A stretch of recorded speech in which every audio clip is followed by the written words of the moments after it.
नारो चिड़िया एक दिन जंगल में घूम रही होती है भोजन की तलाश में। ठंड की वजह से उड़ा नहीं जाता और वो ज़मीन पर गिर जाती है। वहाँ पे चमकीली चिड़िया आती है और वो देखती है कि लारा चिड़िया ज़मीन पर गिरी पड़ी है। अरे लारा चिड़िया, सुनती हो? क्या हुआ है तुझे? तुम ज़मीन पर कैसे गिरी हुई हो? भोजन की तलाश में नहीं जाना तुम, चलो। अरे लारा चिड़िया, आंखें तो खोलो ना। अरे चमकीली चिड़िया, मेरी तबीयत बहुत ख़राब हो गई है, मुझसे उड़ा भी नहीं जा रहा। तुम मुझे मेरे घर छोड़ाओगी? हाँ हाँ लारा चिड़िया, क्यों नहीं छोड़ी आऊँगी। चलो मेरे साथ तुम, मैं तुम्हें तुम्हारे घर तक छोड़ दूँ। ये कहकर दोनों चमकीली चिड़िया लाड़ो चिड़िया को घर छोड़ने के लिए ले जाती है साथ अपने।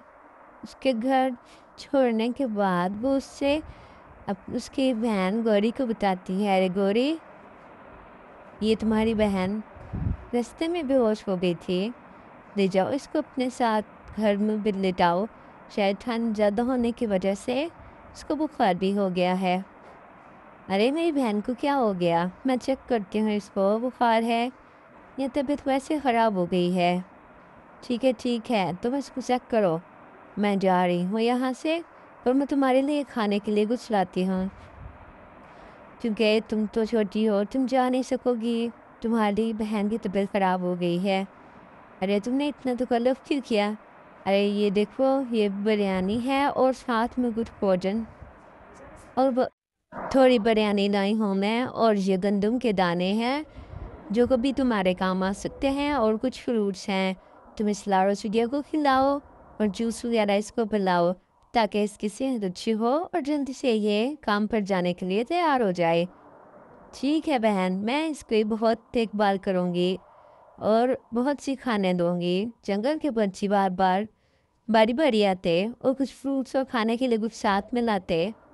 और मिट्ठू भाई, तुमने इतना तकल्लुफ़ क्यों किया? अरे इसमें तकल्लुफ़ वाली क्या बात है?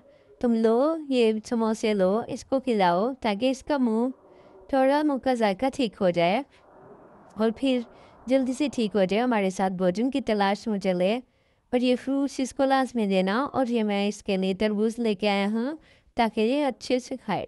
हाँ मिट्ठू भाई, मैं इसको ठंडा करके खिलाऊँगी। अरे गौरी, मैं ठीक हो गई हूँ। हाँ वाह, ये तो अच्छी बात है लारा चिड़िया। अब हमें जंगल के सारे पंछियों को बता देना चाहिए कि तुम बिल्कुल ठीक हो गई हो, ताकि वो खाने के लिए राशन भी ना दे के जाएँ और तुम्हारे साथ गंदम की तलाश में भी जाएँ। अरे नहीं गौरी, तुम बिल्कुल भी इनको मत बताना कि मैं ठीक हो गई हूँ। मैं चाहती हूँ कि मैं घर में वेली बैठ के ये सारी चीज़ें खाऊँ। कितने मज़े के फ्रूट्स कौन दे के जाएगा मुझे? उनकी ये सारी बातें मिट्ठू सुन लेता है और मिट्ठू जाके जंगल के पंछियों को बताता है कि मेरी चिड़िया बिल्कुल ठीक हो गई है। लारा चिड़िया बिल्कुल ठीक हो गई है, और गौरी उससे कह रही थी कि हम बता देते हैं, लेकिन वो कहती नहीं, इस तरह के मज़े के खाने में कैसे खाऊंगी फिर। इस वजह से उन्होंने हमें बताया ही नहीं। कितने धोखेबाज हैं, हमने उसकी इतनी मदद की है और वो हमारे साथ क्या सलूक कर रही है। हाँ मिट्ठू, वैसे तुम ठीक कहते हो। अब हमें इसको सबक सिखाने के लिए कुछ ना कुछ तो करना ही पड़ेगा। हाँ, कुछ ना कुछ क्यों, बहुत कुछ करना पड़ेगा अब हमें। मैं तो डॉक्टर चचा के पास जाती हूँ, उसको कहती हूँ कि जाके इसको बड़ा सा इंजेक्शन लगाए ताकि इसको भी तो पता चले झूठ बोलने का क्या नतीजा होता है।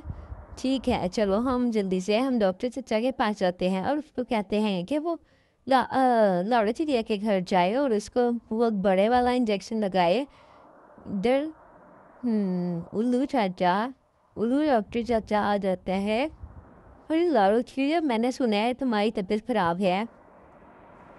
नहीं चाचा, अब मैं ठीक हूँ बिल्कुल। नहीं, बाकी सारे पंछी बता रहे थे कि तुम्हारी तबीयत बहुत ख़राब है, इस वजह से मैं तुम्हारे लिए इधर स्पेशल वाला इंजेक्शन लेके आया हूँ। नहीं चाचा, मैंने कहा ना मेरी तबीयत ठीक है, मैंने कोई इंजेक्शन नहीं लगाना। ये तो बहुत गलत बात है, तुम्हें इंजेक्शन लगवाना होगा। नहीं, मैं बिल्कुल ठीक हूँ, मैंने झूठ बोला था सबसे।